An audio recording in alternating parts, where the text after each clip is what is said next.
Thank you all. Uh, Let me put my CDS hat as the director of the center.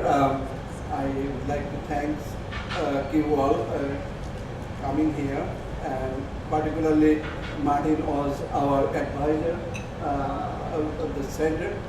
He is a long-time mentor for the center, and he has been very instrumental in terms of designing some of the research ideas for the center. I'm glad that we all could meet here and also reflect on his research, his work, and also the ongoing work that we have been doing actually. So I remember I met him last time in Paris when Dominic was giving a keynote lecture in Dial conference in July in Paris. So that was the last time I met him, and then COVID hit, and we started interacting on June, and he gave lectures at CDS webinars during that. And we also had a lot of interaction because I was also active in Twitter, and he was very much active in Twitter as well. So it's good that we all could come and remember his work and his achievement, and thank you all. Okay, so and this work, even though it sounds like something completely different, is also influenced in many ways by my understanding about what I learned from Martin's work about evaluation of anti-poverty program. So when I was a PhD student, I was reading a lot of Martin's work about non-experimental program evaluation. A lot of people here are probably on poverty and inequality measurement, but I think he has a lot of contribution also in terms of how we can evaluate programs in a different way in both experimental and non-experimental program evaluation. So this is and since then I started growing my interest in program evaluation. First, I have my earlier days work all on non-experimental evaluation, though more recently I am involved a lot in randomized control trial, but I do combine my experimental work with non-experimental methods in terms of evaluation, and this work is also related in that way. Thank you. Okay, so this is a work we have been doing as part of collaboration with BRAC in Bangladesh in the Rohingya refugee camp. So it's a long project, and we have several projects based on this Rohingya refugees in Bangladesh, and done collaboratively with some of the junior colleagues, PhD students, and also researchers based in Bangladesh. Okay, so just to motivate you, as we are speaking, we know what is going on in the world in terms of the refugee situation, in terms of forcibly displaced population, and currently there are more than 100 million people who are forcibly displaced, and 85% of them are living in developing countries. And the major issue about them is how we actually, because they are forcibly displaced, they are not in their own place, they are mentally also in many ways traumatized and depressed, and among many other things going on. So this mental health has, we know, has association with, in terms of the development of cognitive ability, and which can affect other outcomes as well. So we are trying to address this issue in the context of refugee in Cox's Bazar in Bangladesh. to try to see whether we can actually improve the mental health of mothers and their children. So that's the whole plan for the project. Okay? So, and what we do is we offer them a psychosocial education and kind of more counseling services, psychotherapy, but it's not really done by the professional counselors. It's done what we call para-counselors because there are not that many counselors we can actually engage. So we engage the para-counselors who were trained by counselors, and then they were engaged in terms of offering the services in the community. Okay? So this is a kind of, you can think about a multifaceted program combining psychosocial and also the child developmental intervention for mothers and for children together. Okay? And we examine also the intergenerational mental health outcome because mothers and children are involved. And this is done in the context, maybe I will just come here, of these refugees who came mainly from Myanmar in 2017 when the latest influx of refugees came. And as you know, there are probably 1 million refugees from Myanmar who are now living in the Cox's Bazar, and most of these refugees came in 2017. They are one of the largest stateless population now. And among these refugees, there are so many of them who are stunted among the children. And if you look at some numbers, about half of the mothers and children have mental health problems in terms of the psychosocial problem. And 1/5 have the depressive symptoms. 1/4 of the children have stunted growth and underweight.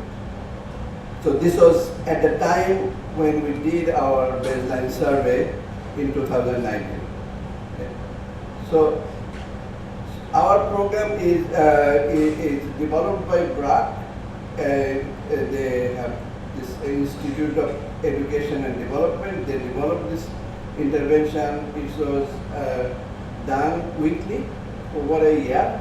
So in total we could do 44 weeks session, and there are 60-minute session in each of the week, which included some greetings and some knowing to each other in the first 15 minutes, and then mainly about the personal well-being of the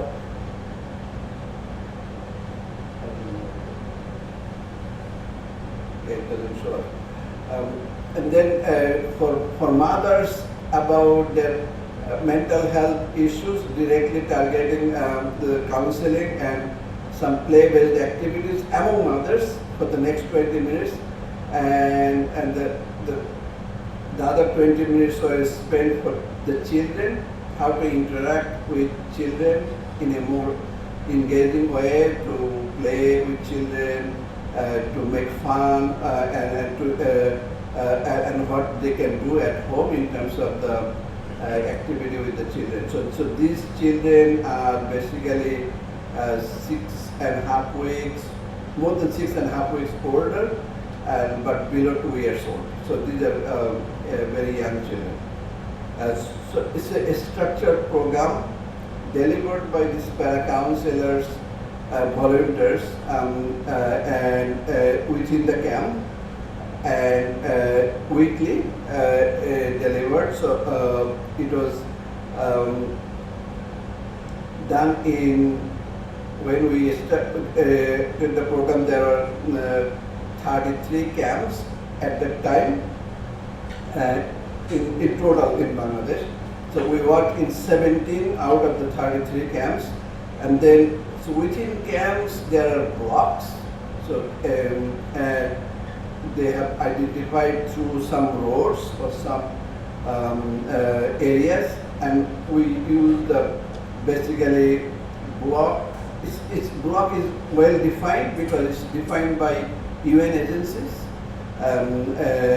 just to make sure that they can actually identify people in different blocks in different areas.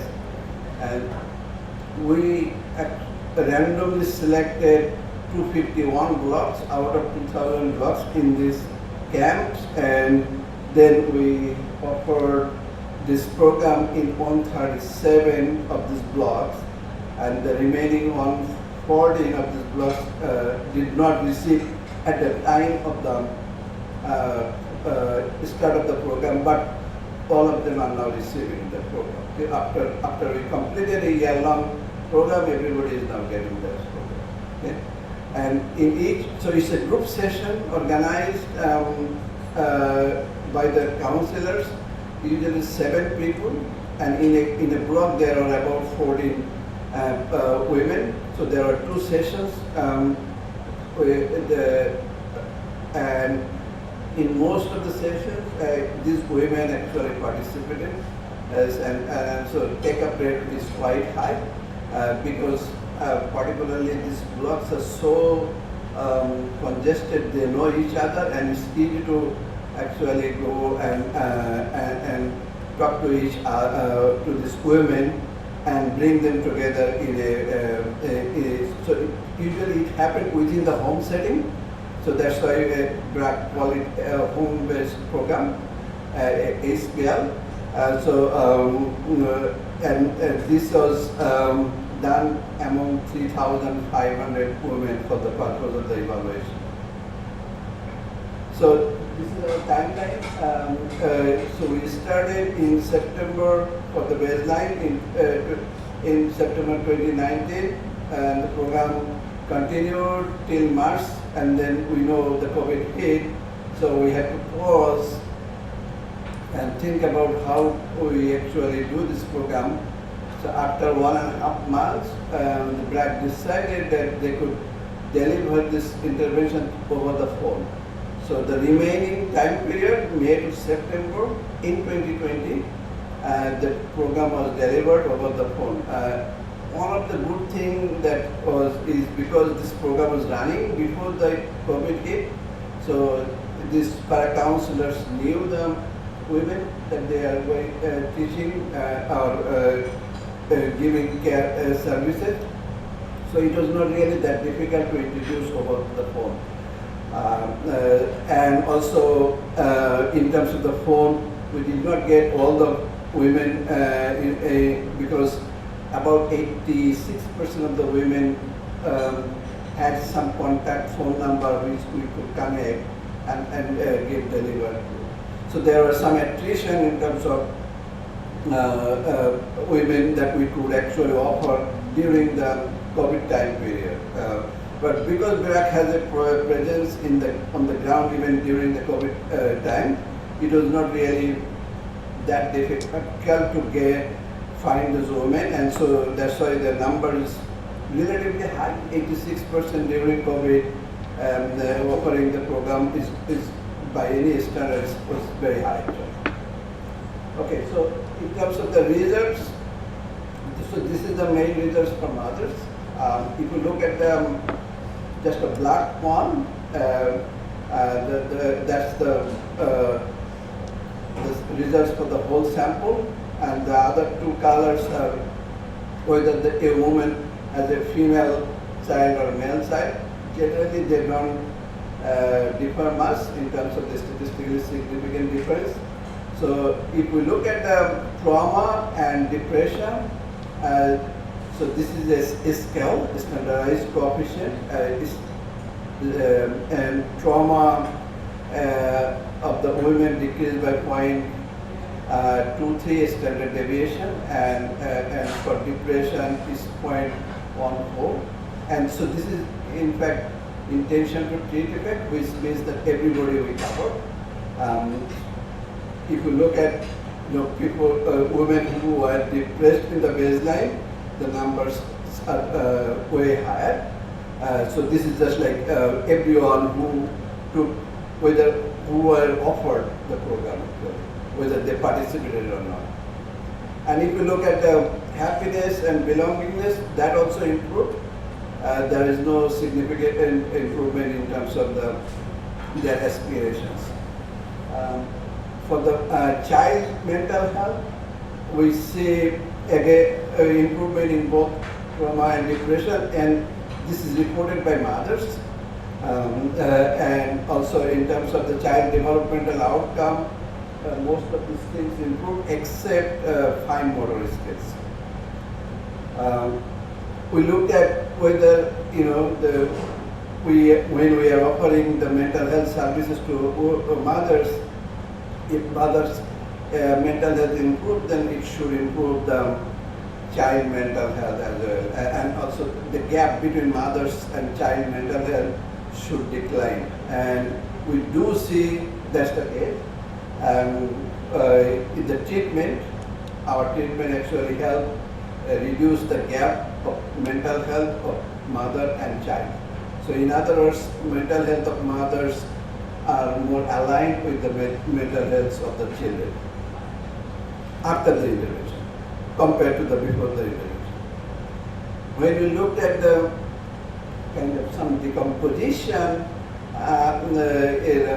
we see that child mental health, particularly for trauma, half of the trauma of the child can be explained by the mother's trauma.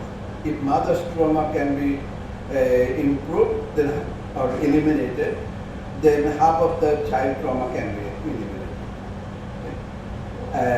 Similarly, 1/3 of the child depression can be accounted by the mother's trauma.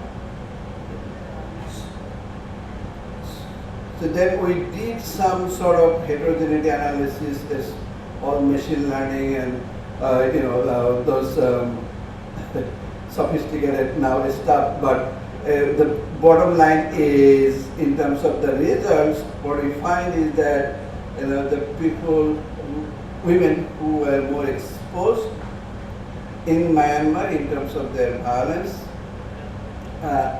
and also women with low ability in terms of the education, and also older women are the ones who benefited most in terms of our program.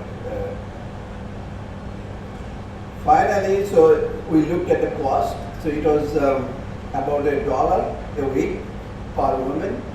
So it's relatively less expensive program, and because in this kind of settings we needed an intervention which can be scaled up and which can actually make I don't know what happened.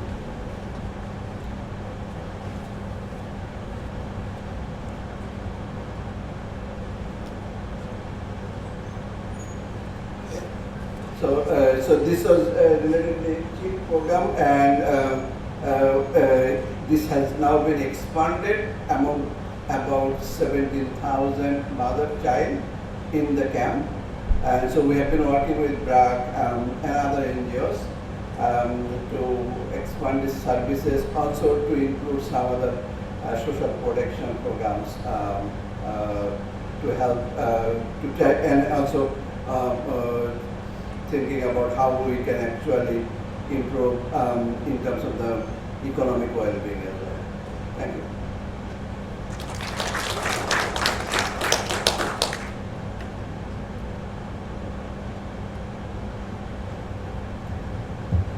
I have two clarification questions. First, when you talk about this para counselors, right? So, what kind of training did they receive? Right? That's number one. And the second one, you talked about phone access, right? In many places, a household has a phone, but in this case, the women and men and all separately have phones. So, Yeah. So the para-counselors are basically graduates, university graduates. They may not be graduates of psychology, but they have a degree in university. They are trained by the counselors, and they were given 3 weeks of intensive training about the counseling services and particularly the program that they will be delivering. So that was the basic thing, because that was done for practical reasons. And the other on the phone, oh yeah. So the phone, yes, and phone is a big issue actually, and particularly in this setting. But because they were living very close to each other, so if one person has a phone and they know the group members, it was easy to bring other members together and actually to talk over the phone. It is actually more congested than actually the slums you see here actually, or in Dhaka actually. So they were very, their house size is very, very small, and every house is attached to another house. So it's not a big thing. Just to follow up on the clarification, so you mean that even in the phone part of the intervention, this was a group setting nonetheless? No, the phone part we could not do it because of the COVID. That was not actually recommended. So phone part was done over the phone and individually. However, what Pushkar said is, if we don't have a phone number of person, then we could ask that person to give the phone back.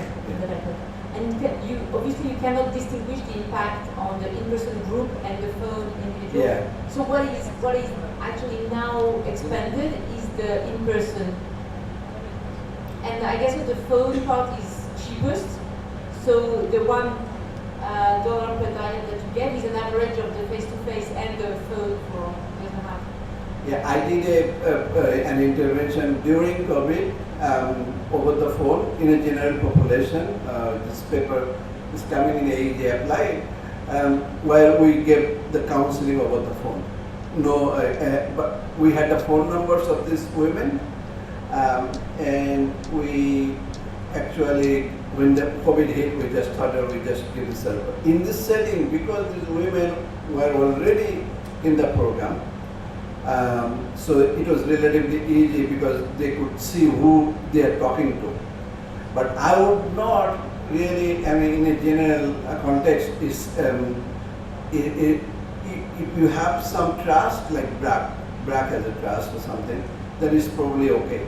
But if someone unknown talking over phone, it might not really work that well.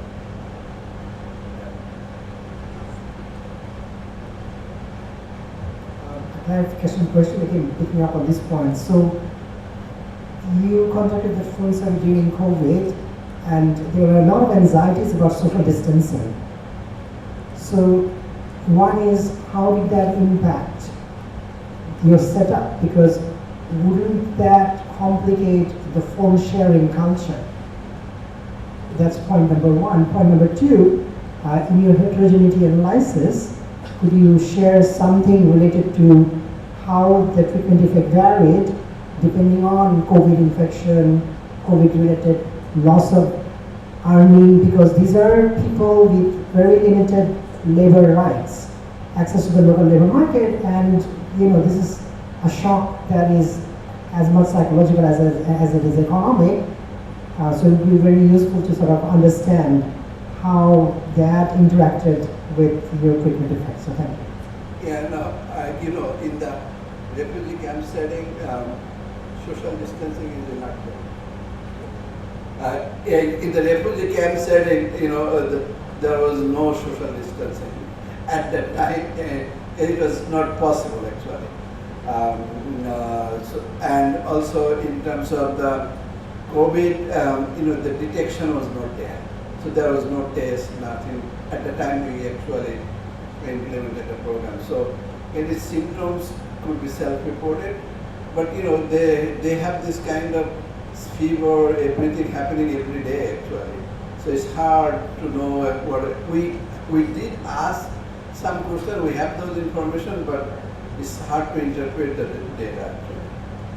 So again, just to understand this, because at the height of the crisis, would we not worry about a neighbor not sharing the phone with me? So that's my point. It is really about how the pandemic interacted with not phone ownership, but this culture of phone sharing, because that is so at the heart of the program operation, right? So thank you. Yeah, I mean, I cannot really say much about this. It might, because this households, not all households have the phone, and so it's hard to know exactly how the sharing took place. But as I said, they share everything, including probably bedroom. in those settings. I mean, I have gone there and I know actually how they actually live their life. Actually.